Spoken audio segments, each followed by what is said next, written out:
Yo, what's good? It's your boy Isaiah. I'm back with another video, and I wanted to break down creativity because, again, I like to think that I'm a pretty creative person.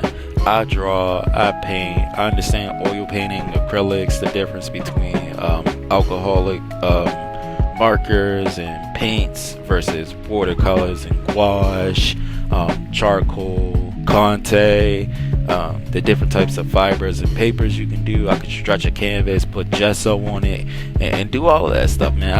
I literally can do all of that stuff. And then on the flip side to that, I also can do, I haven't actually spray painted yet, but I understand and I have a deep respect for graffiti, hand styles, one-liners, throw-ups, pieces, and things like that. I like to think of the world in iconography,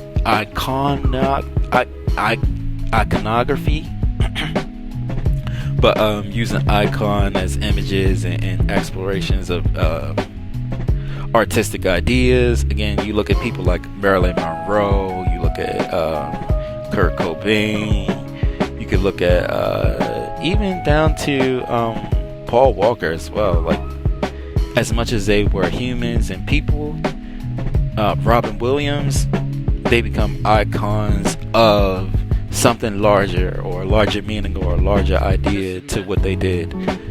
So my creative lens is pretty vast and open. I also I fucking love the editing community, like video editors, and like taking a clip and flipping it and remixing it in so many different ways. It reminds me of the way people sample music and almost in like a way like Jay Dilla would take a beat or old soul beat and chop it up and remix it and sample it into making it something fresh and new and explorative.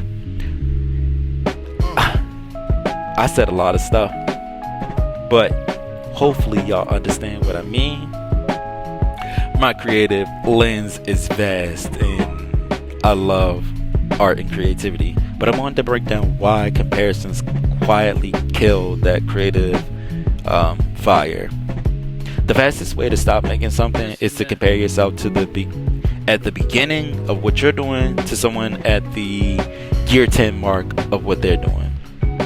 This problem creates a constant exposure to talented people online, mistaking polished work for overnight success, and losing momentum because nothing feels good enough.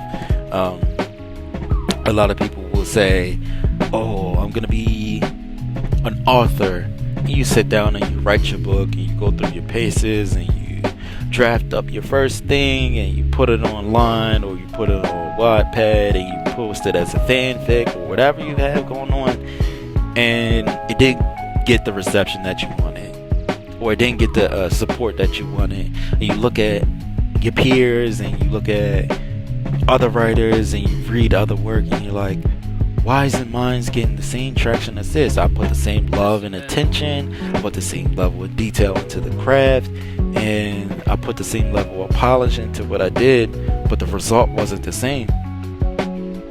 In that, comparison is the thief of joy. Creativity isn't often something that's easily rewarded for the first thing that you do. It's not. A lot of people won't like your first drawing. A lot of people won't like your first painting. A lot of people won't like your first piece of writing.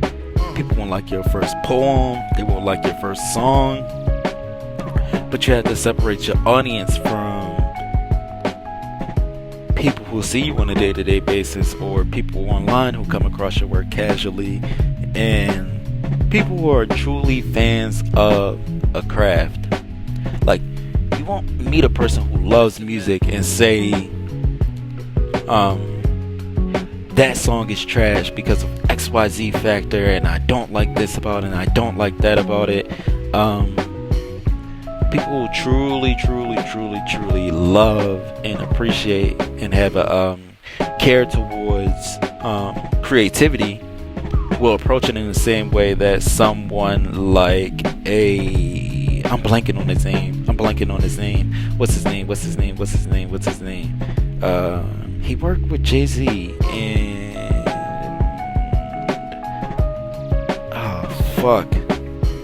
He did an interview with Andre 3000 too. Rick Rubin. Yes, they'll approach it in a way that Rick Rubin does, which is, hey, I don't understand what you do, but I get why other people like it, and I can help you make that better.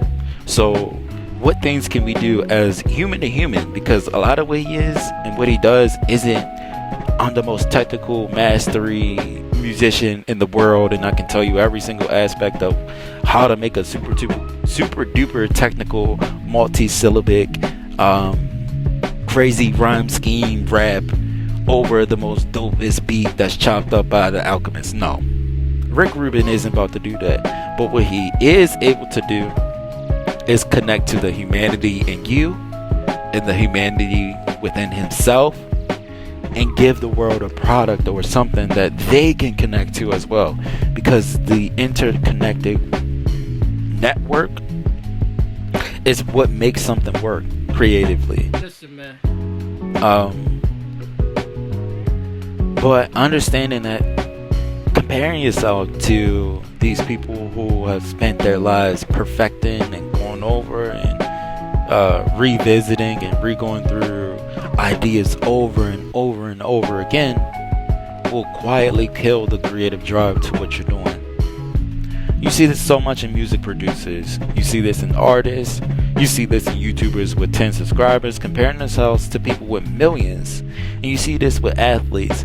Everyone has seen these highlight reels of Kyrie Irving, LeBron James, Kevin Durant, Tom Brady, Peyton Manning, Lamar Jackson. And you look at them and you're like, oh my God, they're incredible. I'm about to go and try the same thing outside. And you do it and you look goofy, and your throw isn't as perfect, or your dribbles isn't as clean, and you kind of shy away from continuing on your path. But don't let that kill that creative fire. Thinking outside of the box is something that truly breaks people's understanding of the world, their level of contentment with what they do, and the level of appreciation for life. Comparison can be motivating as much as it can be inspiring, and studying successful people has its own value as well. The problem is expecting the identical result immediately.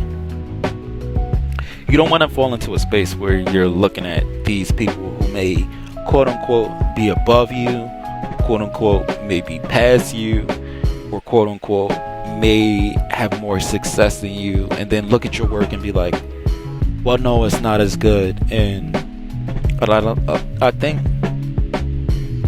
someone who does a good job of crossing over their mainstream success with their overall trajectory throughout their life and career is Tyler the Creator. If you look at his really early work and the way he talks about it, even his early mixtapes from when he's in high school or just turning 18 and 19 with Bastard and Goblin, he's like, listen, man, those were creative explorations of themes and ideas I was interested in. So when you have a super duper shock, gore, horrorcore content, no, I'm creating a theme or a backdrop for a story that I'm telling you about. Maybe it might have been serial killer documentaries, or these people who actually have done the things he's talked about in his songs. I'm just packaging it creatively for you while simultaneously trying to gain attention and gain a following. Is some of it distasteful? Yes. Is some of it a bit too far? Of course. But what I've always noticed is there's a level of passion, creativity, and love to what he was doing. And I don't mean love in the sense like I love murdering people and chopping up bodies. No, I don't think that's what he's meaning in his work. But hey, I'm passionate about sharing this perspective and this soundscape for you. But funny enough, creativity can also also push you into different directions. So if you look at where he talks about when he reaches his flower boy state and approaching that album and approaching Igor and approaching Call Me If You Get Lost, that time frame, he's like, wait, people like my music, but they don't like the concept of the songs that I'm putting together. How can I connect that more with people? So you're not looking at the problem of like, how can I be a better shock rapper? How can I be a better musician who's put in the same regard as a Pharrell Williams or an Andre 3000 or a Stevie Wonder and like all these magical, bright, lovely musicians, which circles back to the point of not expecting identical results immediately from the work that you do. And I think he did a very good job of dissecting, breaking down, and approaching these songs now with a level of care and attention to detail to where he is put in that regard and he is seen as like this innovative, creative artist for his own generation. And I think there's something in there if you go through it and listen and apply it to your own life that you could take away from it. Because again, you want to use these people as inspiration and motivation and not as competition for your own satisfaction. I'll leave you with this. Most creators don't quit because they're untalented. They quit because they convince themselves they're already behind. But yeah, we'll leave it there. It's been your boy, it's Hisaiahx with another video. If you like, drop the like. If you fuck with the vibe, hit subscribe. Get some food, get some water, tell someone you love them. Call a friend, call a family. Remember, check in on them. And until the next time, we are out of here. Peace. Wait, I'm back. I noticed that the audio wasn't long enough for this part of the video, so I'm gonna yap a little bit. I do this thing on my streams where I say wise words of the day. So my wise words are to be consistent, because consistency leads to success. Stick with your goals. But yeah, until the next time, I'm out of here, y'all. It's been your boy.